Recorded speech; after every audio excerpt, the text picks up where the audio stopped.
Hi, our buddies. This is Lori from Bricolage with Paint Girly. And I was watching a reel, and this gal came on and offered a free paint lesson. So my ears perked up, and she is a gal that does, look at me cleaning off my desk. I should have done this before I turned on the camera. Um, she does what she calls X-ray floral painting. She does real life images, so she's very precise, but she offered this free class. So I thought, well, I'll check it out. I had never heard of X-ray flowers or X-ray pictures, really. And so I'm going to show you here. Now I have a new setup, so I'm just kind of seeing how this goes. But these images are gorgeous. Like, look at this. So the flowers are see-through, and you mostly see like the dark veining or stems of the flowers. And so she went through, she was very hard for me to understand. I don't hear so well in certain situations. Look how pretty that is. And she had a thick accent, so she was very hard for me to understand. But I got the idea of what she was trying to convey. Now, I haven't looked at anybody else that has done this. I'm sure there are tons of folks on YouTube. And she suggested you use, of course, watercolor paper, hot pressed, so there's no bumps, you know, it's more of a smooth surface, and 300 grams or whatever. I didn't realize that 140 pound and the 300 grams is the same thing. So I tried to fiddle around with a few things. I didn't really like what I was seeing. And then I thought, you know what? I have a couple coloring books that I think might help me at least practice. So that's what I did. I pulled out my Colourage Wild coloring books. And I started to practice. And this is one that I was working on, just to kind of get a feel for it.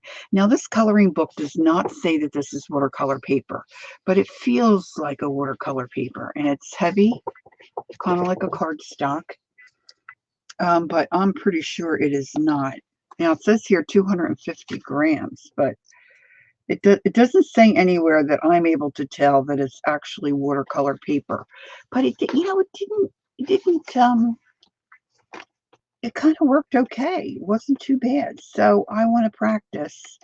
And I thought, I'm going to turn on the camera and practice in front of everybody and just make probably a fool out of myself. But you're used to that, right? So what I'm looking for is a flower that I feel that I could work with. Now, most of you, I just color in these books for the most part. Now, my sister said that one flower is a morning glory. But this gal, Olga, I think I'll try. It can be any color, right? It's a flower. It can be any color.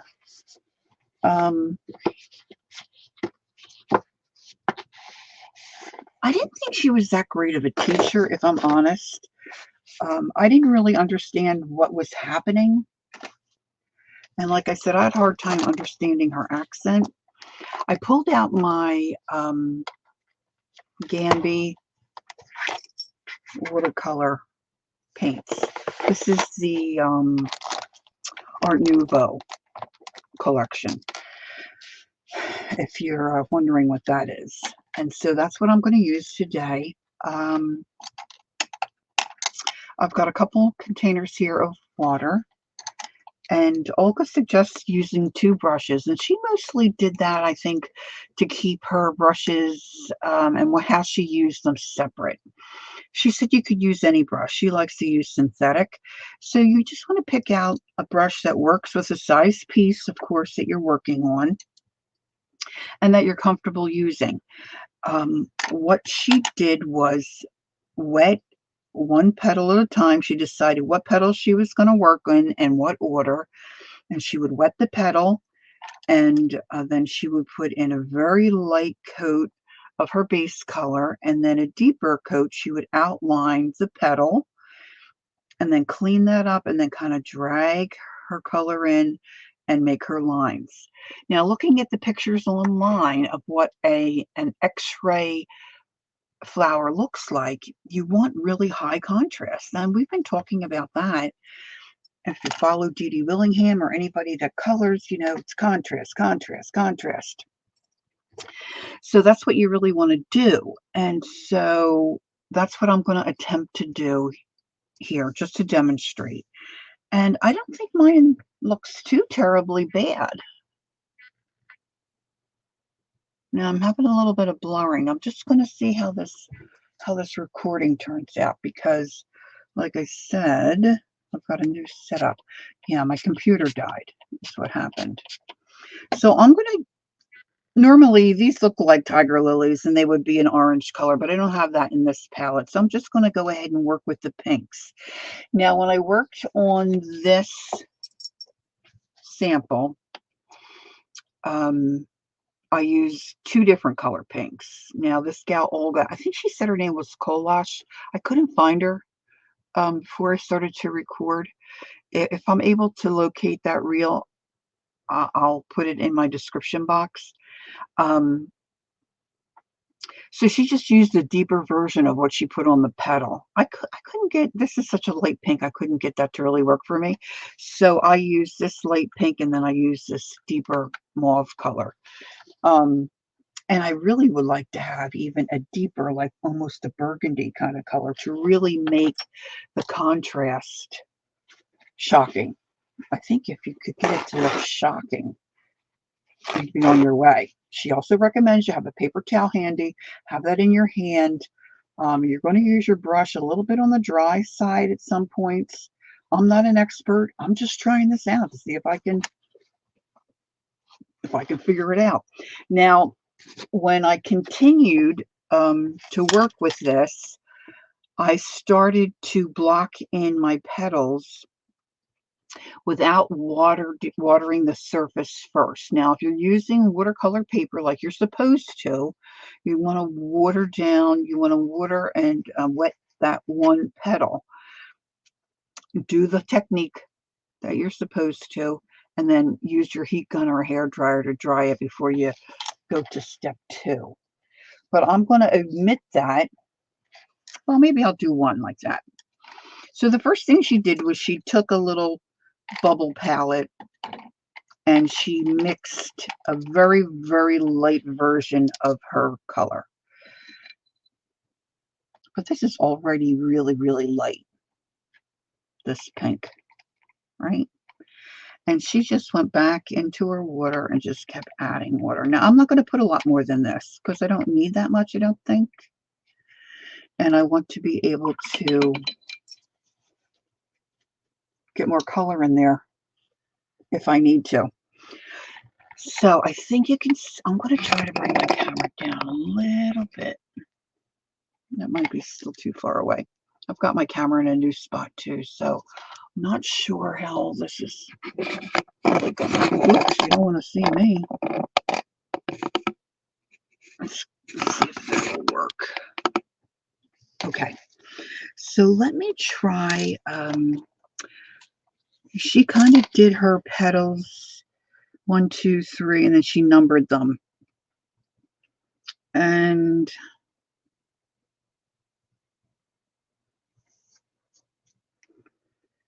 hers overlapped. She had us doing a pansy.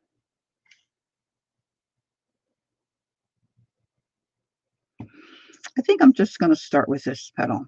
So let's wet this one. So I'm going to go into clean water and I'm just going to mop and a little bit of water in this petal. Okay. Then I'm going to go into my watered down. Now, if you're using a purple or a red or an orange, you know, you really want this to have very, very little color. But see, this already has very little color.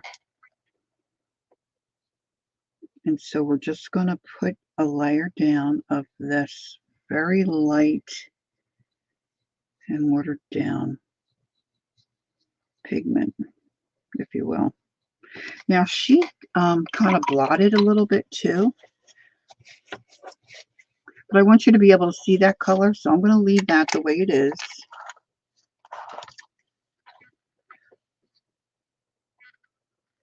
So you can see that it's really moist. Now I'm going to get my heat tool and I'm going to dry that.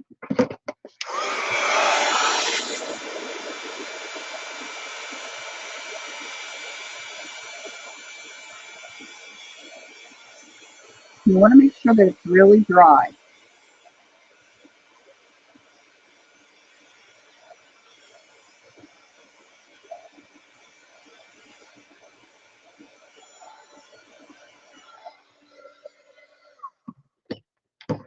Now, if you drew these petals yourself, you would have them overlapping. So that's one thing I'm not going to have because this is a color book image, right?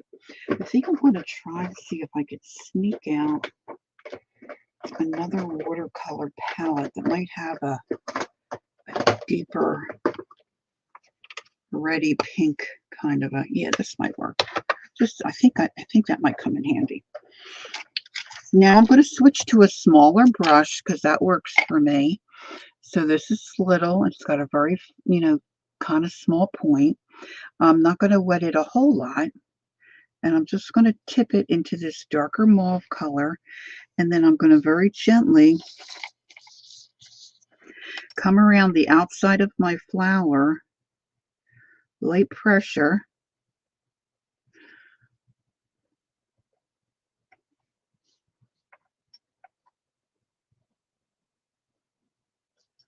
Well, I think I'm going to. See if I can get this rocking and rolling here. There we go. And I'm going to outline my flower, a very thin line of color. And outline my flower. Now I'm also going to be using this color to do the detail lines. Now, if you draw your own flowers, you may not have those. They may be in your mind or they might be on a sample that you're looking at. And the one thing that Olga mentioned was that if you look at those flowers, the lines and the veins get thicker as they go towards the center of the flower. This isn't real easy to do this and talk, especially when you don't really know what you're doing. And she, I think, just used the very tip of her brush and a little bit of water. Whoop, I got off there. Then she took her brush, not real wet, and kind of cleaned up her edges. With watercolor, you can pick up paint that you don't want.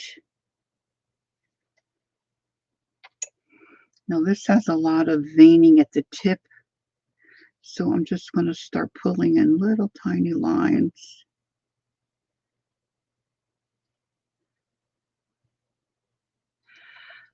And there's also a big vein that comes down the center.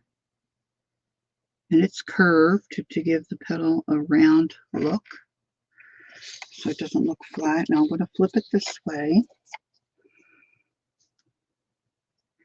And there's a lot of veining and lines that are coming from the throat of the flower out towards the outside of the petal. So I'm just kind of following that along.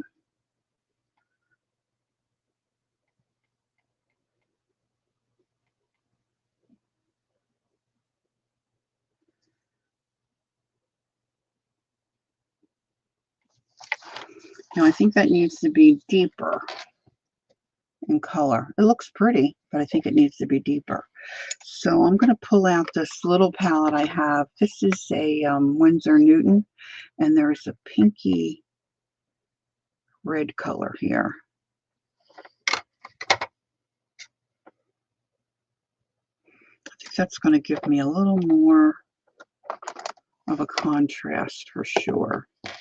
Now I could mix this, but see, I'm not an expert, so I'm just going to fiddle with this, what I'm comfortable with. So I'm going to go back over those lines and really, now if you Google X-ray flowers. You'll see a ton of really pretty images.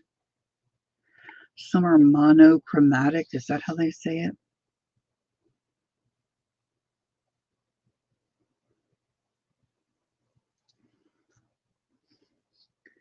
Now this already looks like it's coming a little more to life to me because I'm using that deeper shade.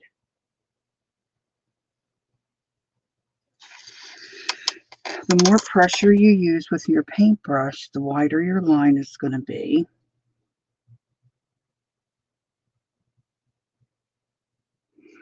And of course, with watercolors, the more water you use, the more your color's going to run. So this brush is really pretty dry.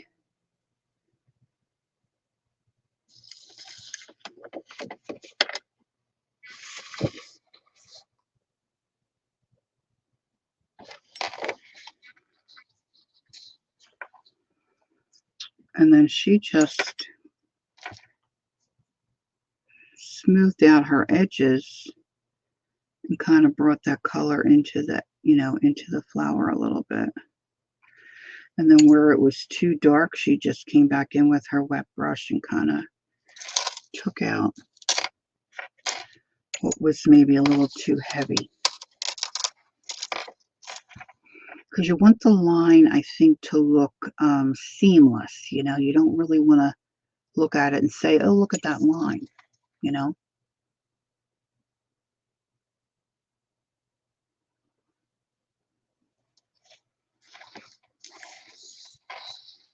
I'm going to try that with my heat tool.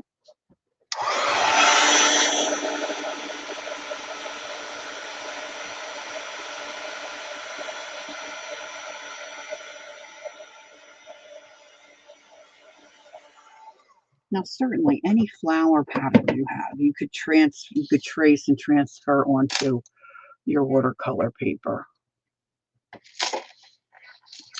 Now, I'm going to work underneath here with that second petal.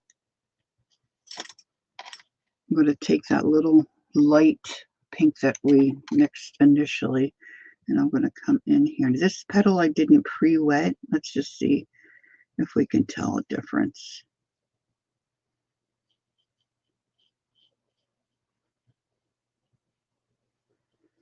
I'm just kind of blocking in that paint as best I can, covering that whole petal.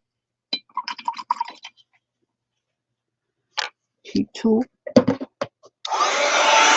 Now, of course, I'm wondering how it would look if I did the girl's face. The flesh color kind of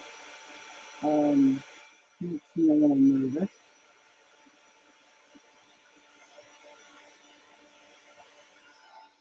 But the hair might be fun. All right, I'm going back to my smaller brush, just a little bit of water on the tip. I'm going back into that mauve, and I'm going to come around my outside edge.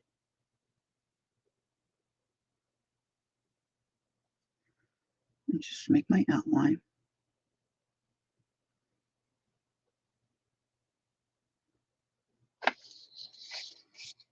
I like to flip my paper.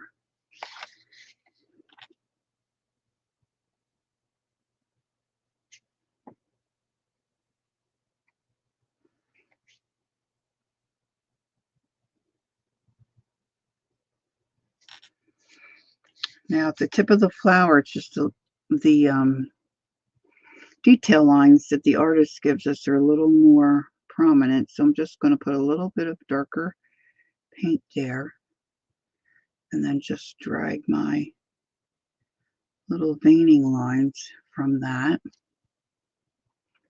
And if you're noticing, I'm not putting my whole brush down into the water, just putting the very, very tip. And I think that's what Olga did.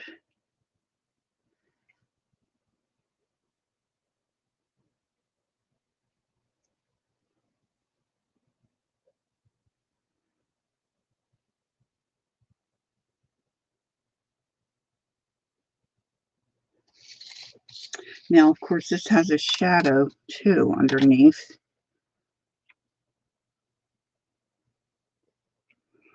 So I'm going to put a little deeper layer of my paint. That might be a little too deep. I think my brush got a little too wet. I'm going to move some of that over under this petal. Now, I didn't look real long and hard, but there are quite a few videos you can watch on YouTube. I have no idea how other people do this. I get ants in my pants, and I got to try it. And a lot of times I don't have all the facts. All right, now I'm going to go back into this darker. I'm going to come real close under that other petal.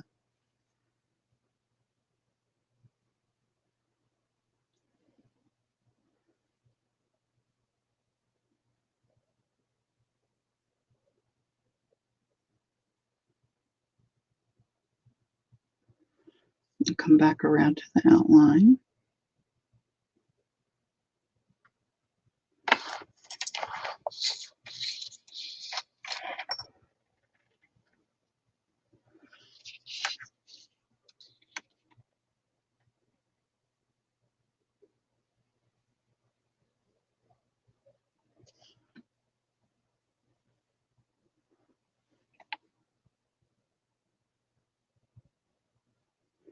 And when she showed us the pansy that she was working from, at first I didn't realize that that's what she was working from. I thought that was what the piece was going to look like when we were finished, but she didn't really explain that. I just kind of gathered that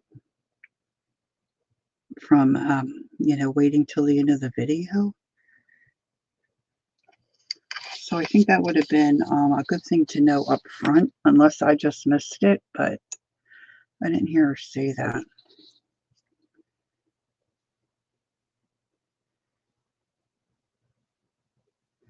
Now I'm just going to put some water on my brush and try to pull down those little, I've got a little bit of a line there I'm not liking.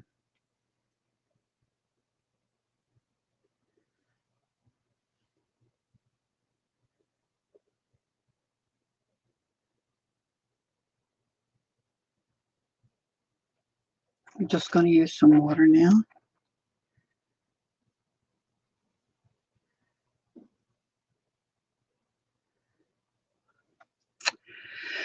And I'd like to have something dark. I think that's black. I don't know if that's a good idea. See, I don't really know much about the color wheel, but I'm going to put a little bit of black in there and try to strengthen that shadow. And then I'm going to come back in and take some of it out.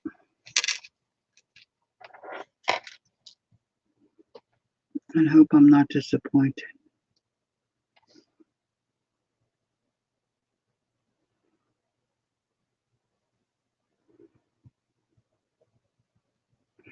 Now, if you like to work with watercolors, you might even have a watercolor coloring book or a heat tool.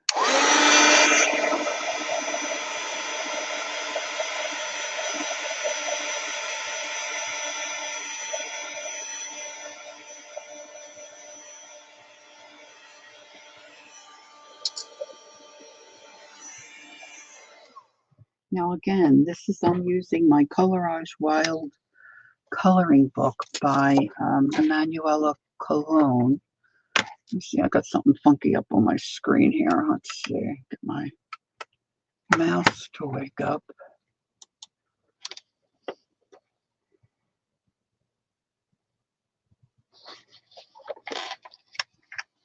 So it may not really look like an X-ray. I mean, it kind of does to me, but it definitely looks pretty. All right, so I'm going back into that pink. I don't think it made a difference on this paper that I didn't wet it. So I'm going to just paint my light base color in.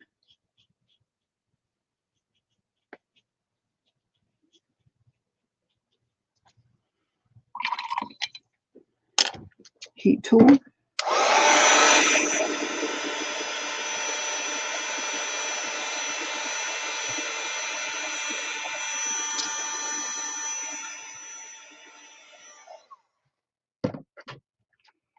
Try to pick up the pace a little bit here.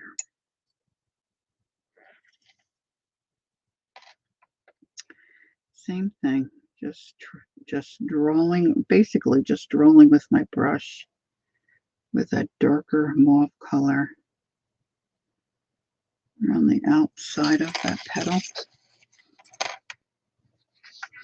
Just the tip of my brush.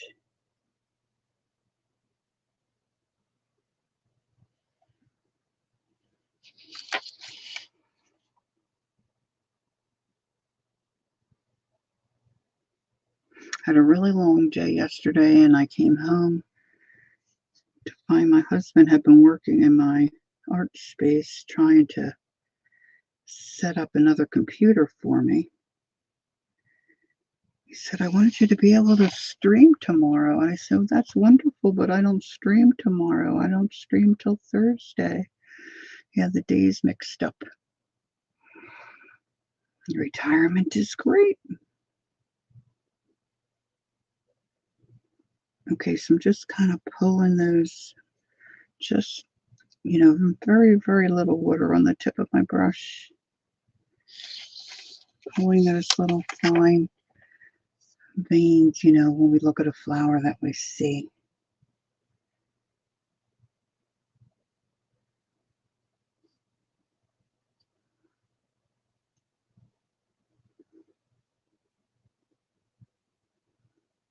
Of course, inside the center of the flower is usually darker. I'll put a little more color here.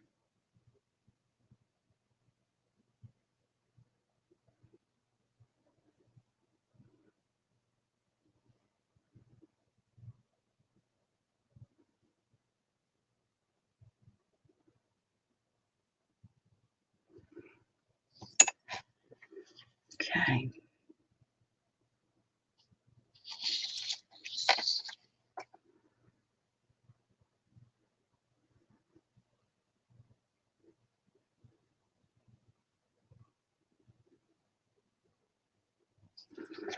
Got a little bit, I think, on the outside petal here. See if I can clean some of that up. Not too bad. Clean up on aisle 37. All right, let's come back into this darker pink. So I was working on this one, right?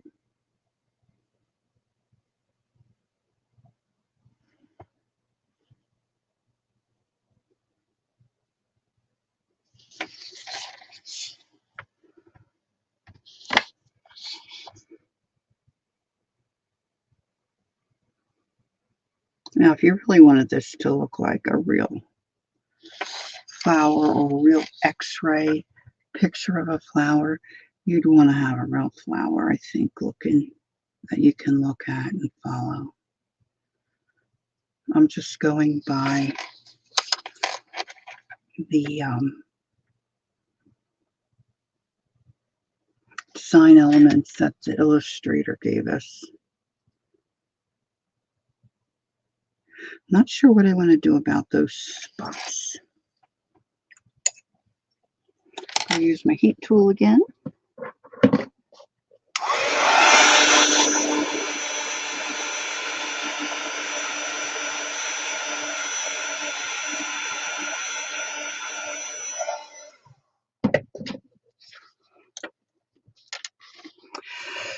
Okay, so it's been about a half an hour. I don't want to have you sit here and watch me continue to do this slow process. So I'll continue to work on this. And when I get the flowers finished, I'll probably post it on Instagram. If you have questions, I'll certainly try to answer them. But like I said, I'm just trying this out because I thought it looked really cool and I wanted to try it. So let me know what you think. I'd appreciate that. And if you haven't subscribed, I would appreciate that too. So that's it for this video. So I will see you next time. Don't forget to take time to be creative and enjoy the journey. Bye-bye for now.